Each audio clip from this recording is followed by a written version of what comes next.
students, I hope your preparation is going good. If not, don't worry. Sri Gurukula is here to help you. And I am Anmol Yadav. I will be your physics and mathematics mentor. I am an NEET graduate. So bring out your books. Let's make your preparation stress-free.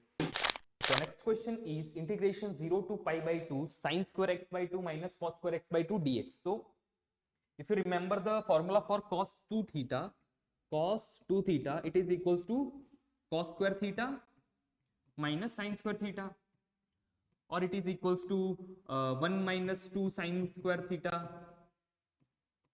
or it is equals to 2 cos square theta minus 1, correct?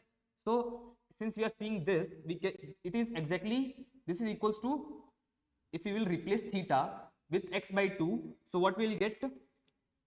Cos, instead of theta I am writing x by 2 is equals to cos square x by 2 minus sine square x by 2. So this will become 2 and 2 will cancel out.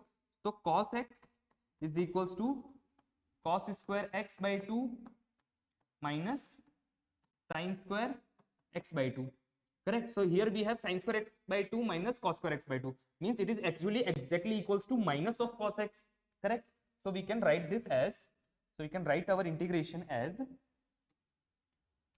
0 to pi by 2, and instead of this we can write minus of cos x dx, and minus sign will come out, so this is equals to minus of integration 0 to pi by 2 cos x dx, and integration of cos x is sin x, and limits from 0 to pi by 2. So this is equals to minus of sin pi by 2 is 1 minus sin 0 will be 0.